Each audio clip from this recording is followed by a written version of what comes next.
The deadline to renew season tickets for the Portland Timbers and Thorns is this Friday, but some of their biggest fans are not on board.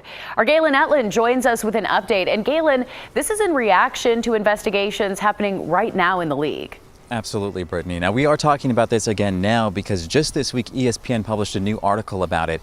Now, for some context here, we learned a few months ago a former coach who was let go years before was actually accused of sexual misconduct and coercion.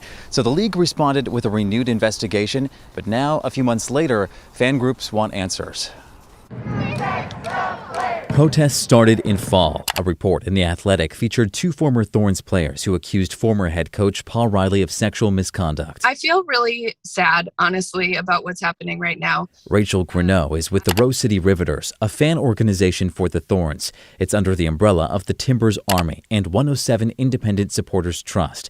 The fan groups have a history of working closely with the Timbers Thorns Club, but regular meetings with leadership stopped during new investigations in fall. We would love to get back to a place where we can work with them productively. For background, former Thorns player Mana Shim accused Riley of misconduct in 2015. He was terminated about a week later, went on to coach the North Carolina Courage, and denies the allegations. In October, Merritt Paulson, who owns the team, said the issue did not go public because, quote, "We then made an opaque announcement about not renewing Riley's contract, guided by what we at the time thought was the right thing to do out of respect for player privacy. I deeply regret our role in what is clearly a systemic failure across women's professional soccer." This is an important issue that we can't allow to go away or be ignored. Sheba Rawson has been a board member of 107ist for about 10 years and says lack of communication since Paulson's statement is a problem. And if those allegations are true, then that means that the front office allowed an abuser to continue to work in the league for years. She says many members are not renewing season tickets with a deadline of January 21st.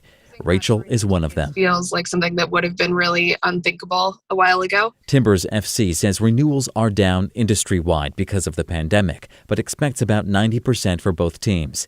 In a statement, it said, "For most of the last decade, we have enjoyed a fair and balanced relationship with the 107ist board and have given them unprecedented access, input, and transparency into the club. The relationship has changed.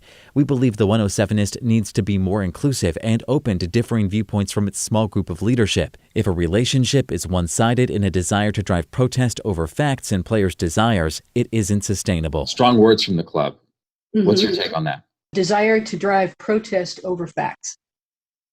Nothing could be further from the truth. We're all volunteers. We do this because we love our teams. The last thing any of us really wants to do is to engage in driving protests. We would much rather just be able to go to a stadium and sing and cheer for the teams we love. A spokesperson with the Timbers clarified to KGW the club is not cutting ties with the 107ist groups, but rather looking to change the format of fan input by broadening communications to others beyond meetings with 107ist board leadership. Until then, I don't know. We'll have to see what it looks like going forward. Now, the spokesperson for the Timbers and Thorns told me they do hope to share more information about an independent investigation very soon. They're waiting on a separate investigation from the U.S. Soccer Federation. Now, that full statement by the club is on KGW.com, or will be later tonight. And in the meantime, fan organizations told me they want to know more about the specifics of who's conducting these investigations, and they also want to see more investment in future leadership toward diversity and equity. Back to you. All right.